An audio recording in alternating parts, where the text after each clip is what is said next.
श्रद्धालुओं के लिए सारी वर्ल्ड क्लास सुविधाएं उपलब्ध होंगी। बाबा अमरनाथ की गुफा तक रोड। बाबा अमरनाथ जाने वाले श्रद्धालुओं की यात्रा में मौसम बाधा न बन पाए, इसके लिए सरकार अमरनाथ गुफा तक 110 किलोमीटर लंबी सड़क बनवा रही है, जिसमें करीब 11 किलोमीटर लंबी सुरंग भी शामिल है। अभी श्रीनगर से अमरनाथ यात्रा को करने में 3 दिन का समय लगता है, लेकिन इस सड़क के बनने के बाद यात्रा मात्र 8 से 9 घंटे में पूरी हो जाएगी। बांके बिहारी कॉरिडोर। काशी में विश्वनाथ कॉरिडोर और जैन में महाकाल कॉरिडोर की तर्ज पर मथुरा में भव्य बांके बिहारी कॉरिडोर भी बनने जा रहा है। इलाहाबाद कोर्ट ने मंदिर के चारों तरफ 5 एकड़ में कॉरिडोर बनाने की मंजूरी दे दी है। गलियारा बनने के बाद बिना धक्का मुक्की 50,000 से अधिक श्रद्धालु दर्शन कर सकेंगे। कॉरिडोर में 3 रास्ते होंगे। पहला रास्ता जुगल घाट से शुरू होगा, दूसरा रास्ता विद्यापीठ चौराहे से, तीसरा रास्ता चौदान पार्किंग से शुरू होकर मंदिर तक पहुंचेगा। मां कामाख्या कॉरिडोर। असम के गुवाहाटी से 8 किलोमीटर दूर नीलांचल पर्वत पर मां कामाख्या मंदिर का कायाकल्प भी इसी साल होगा। कॉरिडोर का एक ब्लूप्रिंट भी जारी किया गया है, जिसमें आप पहले से ही भविष्य के अत्याधुनिक कामाख्या कॉरिडोर का नजारा देख सकते हैं। नए कॉरिडोर में 1 लाख वर्ग फुट खाली क्षेत्र होगा, जिसमें भक्तों को मां कामाख्या के सुलभ दर्शन हो सकेंगे। मां विंध्यवासिनी कॉरिडोर। राम मंदिर और बांके बिहारी कॉरिडोर के साथ ही उत्तर प्रदेश के मिर्जापुर में 331 करोड़ की लागत से मां विंध्यवासिनी कॉरिडोर बनाया जा रहा है। ये सीएम योगी का ड्रीम प्रोजेक्ट है। 2 मंजिला का 50 फीट चौड़ा परिक्रमा पथ तैयार हो चुका है। 2024 में इसके पूरी तरह बनकर तैयार होने की उम्मीद है। कैलाश मानसरोवर के लिए नई रोड। अब कैलाश मानसरोवर तक जाने के लिए आपको चीन या नेपाल जाने की जरूरत नहीं है। सरकार उत्तराखंड के पिथौरागढ़ से सीधे कैलाश मानसरोवर तक 80 किलोमीटर लंबी सड़क बनवा रही है। प्रोजेक्ट का 90% निर्माण कार्य पूरा हो चुका है और बाकी बचा 10% काम 2024 तक पूरा होने की उम्मीद है।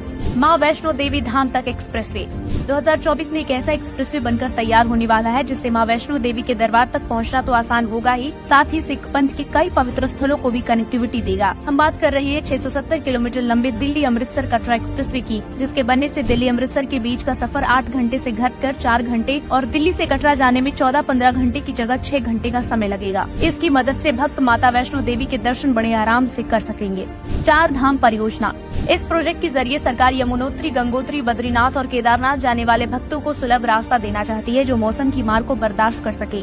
इसके लिए 12,000 करोड़ रुपए की लागत से 899 किलोमीटर सड़क बनाई जाएगी, जिसमें 2 सुरंगे, 15 पुल, 5 बड़े ब्रिज, 18 यात्री सेवा केंद्र और 13 बाईपास बनाए जा रहे हैं। New Pamban bridge. Railway engineering marble new Pamban bridge भी 2024 में बनकर तैयार होगा। तमिलनाडु में रामेश्वरम के पास बन रहा अनोखा ब्रिज ट्रेन के आने पर पटरी बिछा देगा और जब जहाज या स्टीमर को निकलना होगा तो खुद से ऊपर उठ जाएगा। न्यू पंबन ब्रिज उन श्रद्धालुओं के लिए वरदान साबित होगा जो रामेश्वरम धनुषकोडी की यात्रा करना चाहते हैं। शारदा पीठ यात्रा।